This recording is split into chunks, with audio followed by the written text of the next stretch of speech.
जय हिंद दोस्तों, बताइए कैसे हैं आप सब।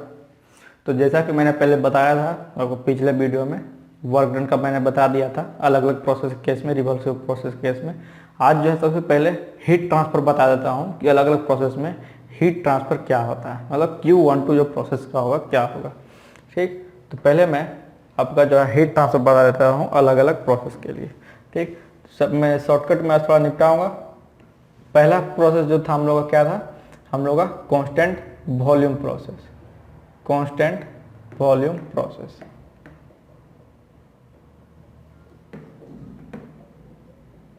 इसको क्या लिख रहे थे, V equal to C. Constant volume process को और हम लोग क्या कह रहे थे, isobaric process, sorry isochoric process या फिर आइसोमेस्टिक प्रोसेस। इसी को हम लोग क्या लिख सकते हैं, इसका जो हम लोग का हीट ट्रांसफर जो होता है, मतलब Q12 जो होगा हम लोग का चेंज इन इंटरनल एनर्जी होता है U2 माइनस U1। क्या हो जाएगा दोस्त, U2 minus U1। Constant volume process case में हम लोग का जो हीट वर्क डन जो होगा हम लोग का U2 माइनस U1। अगर इसी को अगर ले लेते हैं हम लोग आइडल कंडीशन केस में, आइडल कंडीशन केस में ले लेते हैं तो क्या हो जाएगा MCV T2 minus T1, T2 minus T1। ठीक, MCV T2 माइनस T1 ये हम लोग किसके लिए हो गया, ये फॉर आइडल गैस के लिए, फॉर आइडियल गैस। ये ध्यान रखना, दोनों चीज के लिए याद रखें, आइडियल गैस के लिए भी और एक जो सिंपली जो हम लोग का जनरल का होता है वो। सेकेंड नंबर जो हम लोग का constant pressure process, constant pressure process.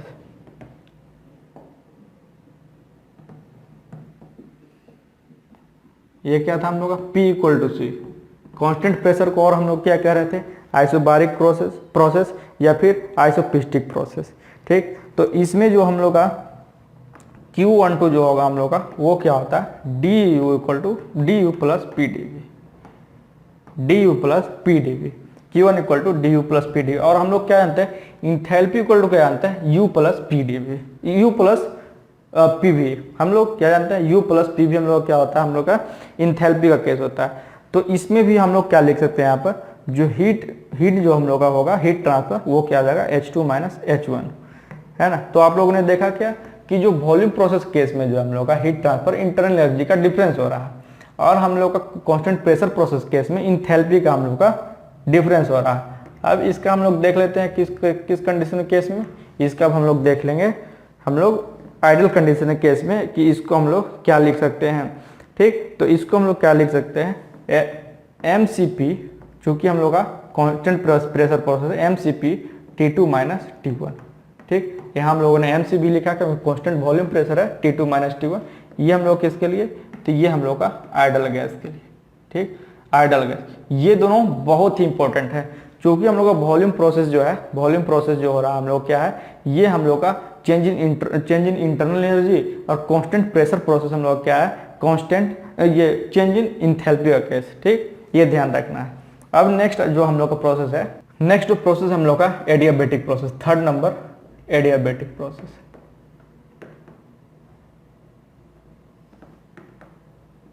Adiabatic process मैंने पहले ही बता दिया है क्या, तो Q12 इक्वल टू 0। एडियाबेटिक मतलब होता ही है हीट ट्रांसफर जो हम लोग क्या है, 0 होता है। ठीक, इसका सिंपली फोर्थ नंबर जो है हम लोग का फोर्थ प्रोसेस जो हम लोग क्या, पॉलीट्रॉपिक प्रोसेस। क्या है, polytropic process, PV to the power n equal to C।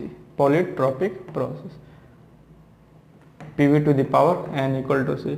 इसका जो है वर्क डन जो है, हीट ट्रांसफर जो है हम लोग का बुक में इसका पूछा भी था कि Q12 इसका जो हीट ट्रांसफर हम लोग का क्या होगा, तो ये इसका जो हीट ट्रांसफर होता है gamma minus n upon gamma minus 1 into work done. Work done क्या क्या है यहाँ पे, हम लोग ने वर्क डन क्या क्या निकाला था यहाँ पर देखिए, gamma minus n upon gamma minus 1, ये तो इसका प्रोडक्ट ही है। अब पॉलीट्रोपिक के प्रोसेस के लिए हम लोग का वर्क डन क्या था, वर्क डन था हम लोग का P1 V1 minus P2 V2 by n minus 1, ये एक कंडीशन। और आइडल गैस के लिए हम लोग क्या था, आइडल गैस के लिए जो था हम लोग का क्या हो जाएगा, gamma minus n by gamma minus 1 into MR T1 minus T2 by n minus 1, simple. ठीक, आप लोगों को सिर्फ ये ध्यान रखना, gamma minus 1 by gamma minus n by gamma minus 1 into work done. आप लोगों को याद रखना है रियल गैस के लिए अलग और आइडियल गैस के लिए अलग। ठीक, तो ये चीज़ हम लोग का हो गया पॉलीट्रॉपिक प्रोसेस के लिए। क्या हो गया हम लोग का? पॉलीट्रॉपिक प्रोसेस के लिए। एक हम लोग का और बच गया है, जो हम लोग का फिफ्थ नंबर जो है, फिफ्थ नंबर जो हम लोग का बच गया है क्या? तो rectangular hyperbolic process, PV equal to C, rectangular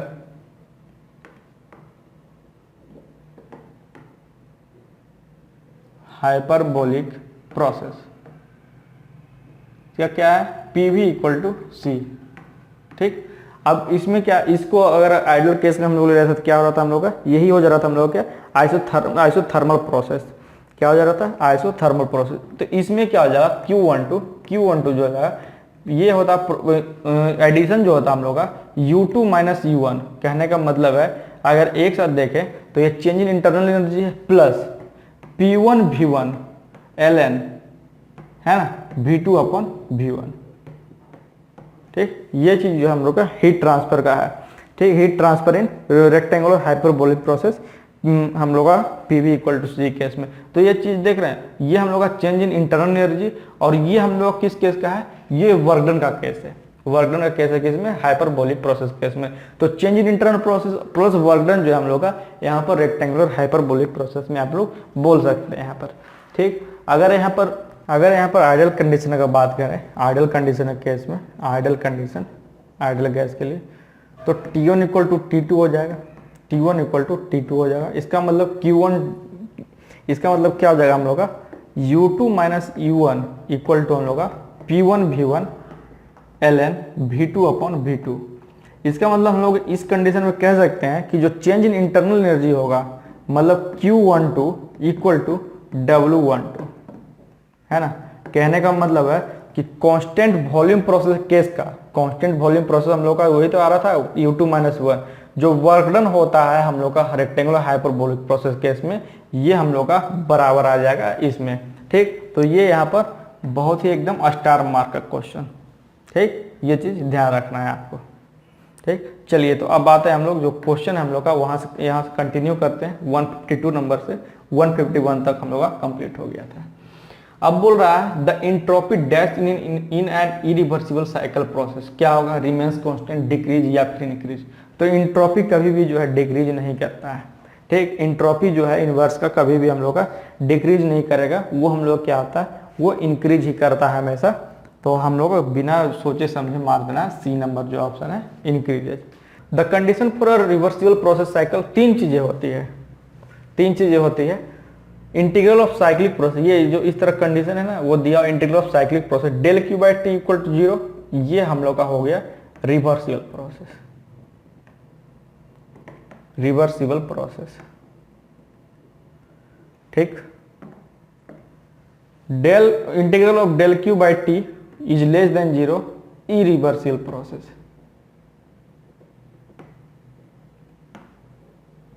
और greater than 0 not possible. Greater than 0 हम लोग का भी हो ही नहीं सकता है। इसलिए जो 153 का जो हम लोग का रिवर्सिबल प्रोसेस के लिए ये नंबर जो है बिल्कुल करेक्ट उत्तर है। अब पूछा इरिवर्सिबल के लिए तो less than 0 integral of cyclic del Q by. Greater than 0 पूछ दिया तो इम्पॉसिबल, सी नंबर। तीनों कंडीशन मैंने पहले ही बता दिया।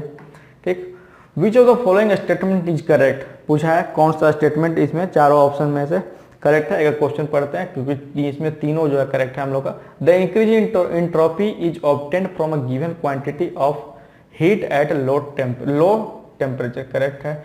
The change in entropy may be regarded as a measure of the rate of the availability and unavailability of heat for transformation into work, और the entropy represent the maximum amount of work obtained per degree drop in temperature. D number जो है तीनों का तीनों हम लोग का correct है, तो डी नंबर है इसका हम लोग का 156 का करेक्ट हो जाएगा। The change of entropy when heat is remove from the gas is negative, फिर वही क्वेश्चन पूछ दिया है जैसे कि मैंने पहले बताया कि जब भी हीट रिमूव होगा तो वो नेगेटिव, जब हीट एब्जॉर्ब करेंगे तो पॉजिटिव। तो बिल्कुल करेक्ट उत्तर 157 का A. The entropy of the universe is continually on the increase, मैंने भी बताया कि हमेशा जो है एंट्रोपी का जो यूनिवर्स का एंट्रोपी क्या होता है, बढ़ता ही रहता है, घटता नहीं कभी। According to kinetic energy of gases, the kinetic energy of translation of a molecule is proportional to, तो जो kinetic energy molecule proportional to होता है हमेशा T का टेम्परेचर जो है। The kinetic energy per molecule of any gas at absolute temperature T is equal to तो 1.5 RU into 2 RU जो है यूनिवर्सल गैस कांस्टेंट है, जो ध्यान रखना 1.5 RU into 2.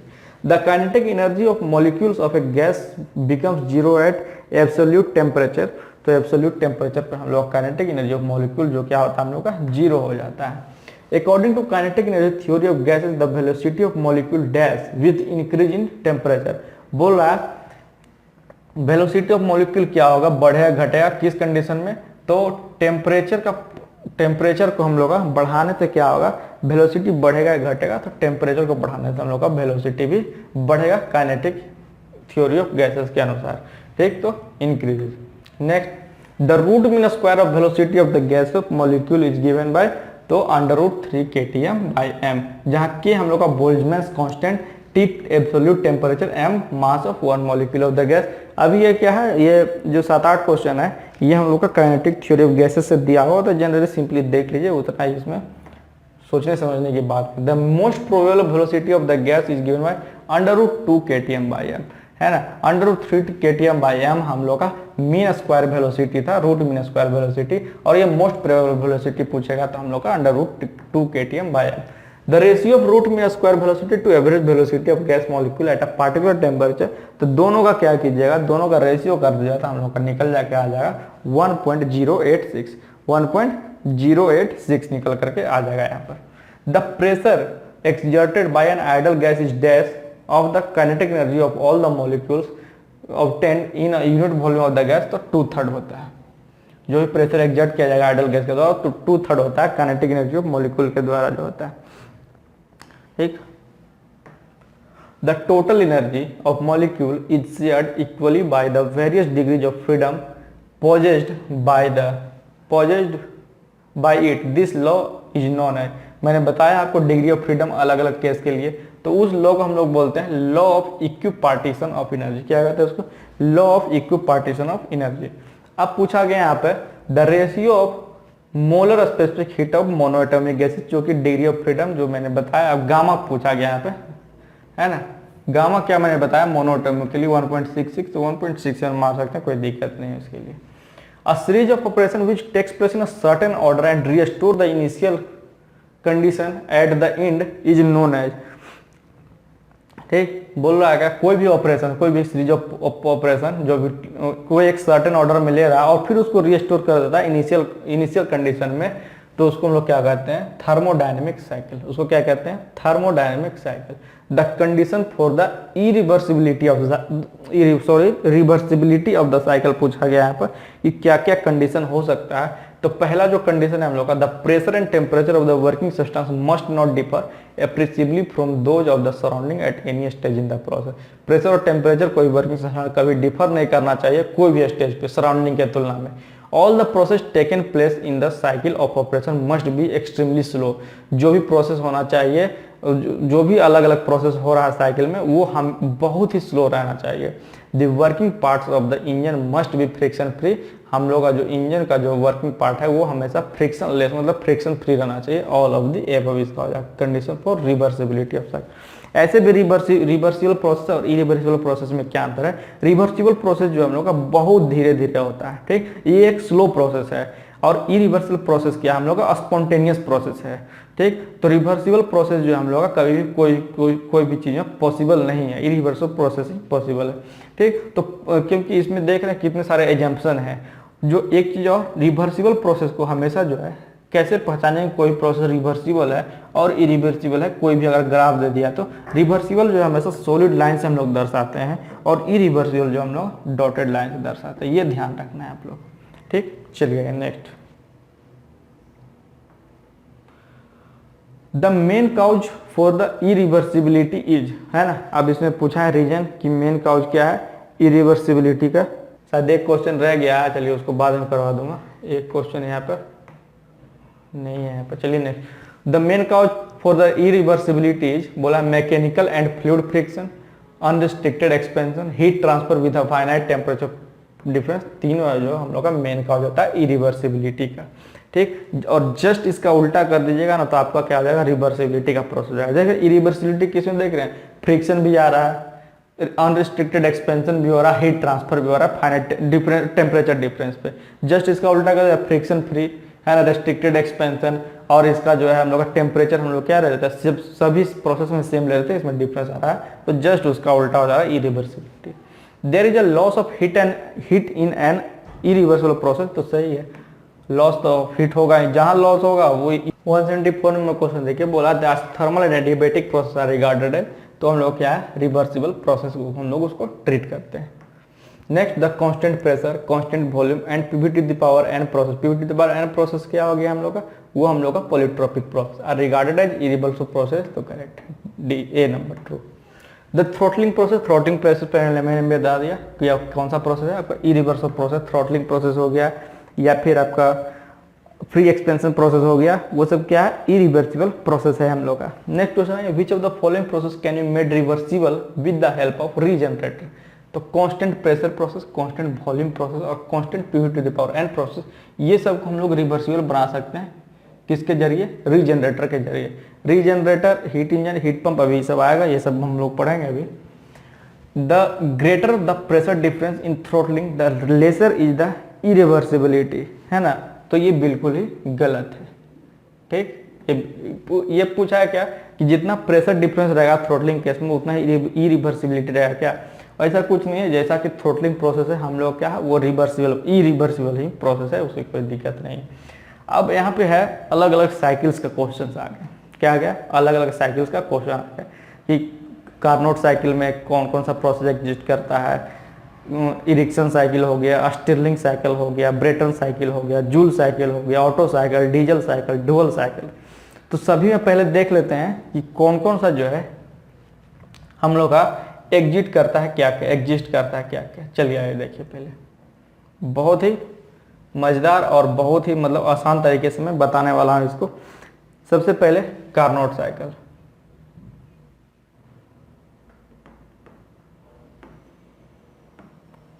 कार्नोट साइकिल में जो है हम लोग का 2 आइसोथर्मल, 2 आइसोथर्मल और 2 एडियाबैटिक, थोड़ा शॉर्टकट में मैं लिख रहा हूं, 2 isothermal and 2 adiabatic.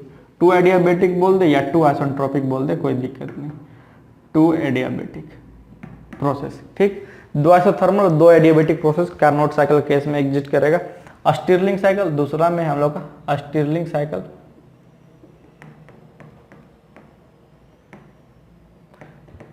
Sterling cycle में भी 2 आइसोथर्मल और 2 आपका जो है constant volume process, constant volume process. ठीक, स्टिरलिंग साइकिल में 2 आइसोथर्मल और 2 कांस्टेंट वॉल्यूम प्रोसेस। तीसरा है आपका Erikson cycle,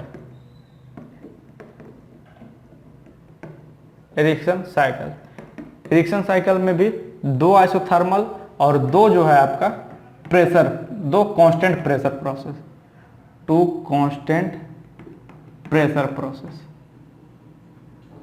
2 constant pressure process. Erikson cycle में 2 आइसोथर्मल और 2 constant pressure process.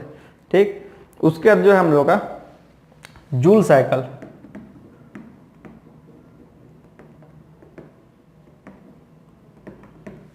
Joule cycle में 2 constant pressure process, 2 constant pressure and 2 adiabatic या फिर आइसेंट्रोपिक बोल सकते हैं, 2 एडियाबैटिक प्रोसेस। ठीक, जूल साइकिल में 2 कांस्टेंट प्रेशर और 2 एडियाबैटिक प्रोसेस। अभी ये इसके लिए अभी के लिए 4 ही रखते हैं। देखिए इसमें कितना आसान है, Carnot cycle, sterling cycle, Erikson cycle, 2 isothermal इसमें कांस्टेंट है, यही चीज रहेगा। कार्नोट साइकिल में है ना, कैसे याद रहेगा, 2 एडियाबैटिक रहता है कि कार्नोट में ABC आता है, नजदीक है, या फिर CS याद रख सकते हैं, एडियाबैटिक। स्टिरलिंग साइकिल 2 आइसोथर्मल तो है ही और 2 कांस्टेंट वॉल्यूम है ना, S भी याद रखते हैं, या तो मेरा नाम से याद रखते हैं, सौरभ है तो S और V से है ना, S से स्टिरलिंग, V से वॉल्यूम। इरिक्सन साइकिल में आइसोथर्मल तो है ही, कांस्टेंट प्रेशर प्रोसेस है ना, प्रेशर। इलिप्टिकल जैसा कि मैंने बताया था आपको है ना, जो हम लोग का आइलर्स रेशियो होता है, हम लोग क्या होता है, इनर्शिया टू प्रेशर रेशियो, ठीक। तो इलिप्टिकल से याद रखिएगा इरिक्शन साइकिल तो 2 कांस्टेंट प्रेशर हो जाएगा यहाँ पे, और 2 आइसोथर्मल तो हम लोग का है ही। जूल साइकिल एक आपको याद रखना पड़ेगा कि 2 कांस्टेंट प्रेशर होता है और 2 आइडियाबैटिक हम लोग का प्रोसेस होता है, या एडियाबैटिक को आप लोग आइसोट्रोपिक कह सकते हैं। तो चलिए आए आप हम लोग नेक्स्ट क्वेश्चन से। बोल रहा है कार्नोट साइकिल कंसिस्ट ऑफ, तो हम लोगों ने देखा यहाँ पर देखे कार्नोट साइकिल 2 आइसोथर्मल तो है ही और 2 आइसोट्रोपिक या फिर आइडियाबैटिक, है ना। तो 2 आइसोथर्मल और 2 आइसोट्रोपिक प्रोसेस हम लोग का बी नंबर जो बिल्कुल करेक्ट है, 179 का B number. The efficiency of the Carnot cycle, efficiency of the Carnot cycle होता है 1 - TL/TH।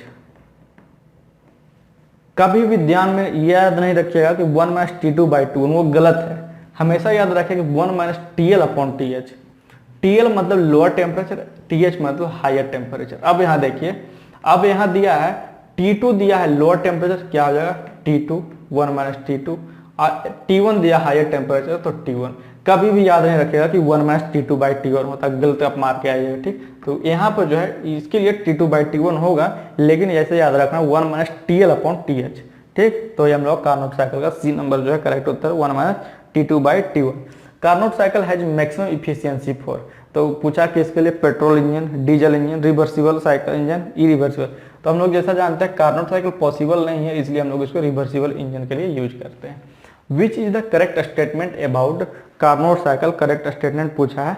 तो इसका जो करेक्ट स्टेटमेंट है कि जितना भी हीट इंजन जो बना है ना, वो किसके बेस्ड बना है, कार्नोट साइकिल पे। चूंकि ये पॉसिबल नहीं है, लेकिन जितना भी बना है हीट इंजन सब इसी पे बेस्ड पे बना है। By decreasing the highest temperature, बोल रहा है जैसे 1 - TL/TH जो इसका इफिशियंसी होता है हम लोग कार्नोट साइकिल का, efficiency of Carnot equal to 1 - TL/TH। तो बोल रहा है by decreasing the highest temperature in the Carnot cycle its efficiency is increase.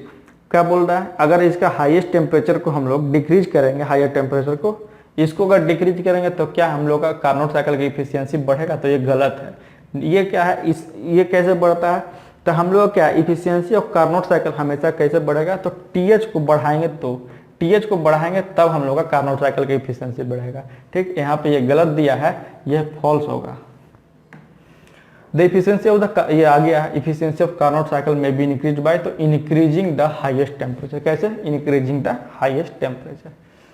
It is impossible to construct, मैंने बताया it is impossible to construct an Carnot cycle. 186 the efficiency of Carnot cycle depends upon, तो Carnot cycle का जो efficiency होता है temperature limit पे depend करता है। किस पे डिपेंड करता है, टेम्परेचर लिमिट पे। कट ऑफ रेशियो किस पे, कट ऑफ रेशियो अगर बोलेगा तो वो डीजल साइकिल पे डिपेंड करता है, तो उस पर हम लोग देखेंगे आगे। स्टिर्लिंग साइकिल कंसिस्ट, आप पूछा स्टिर्लिंग साइकिल, तो स्टिर्लिंग साइकिल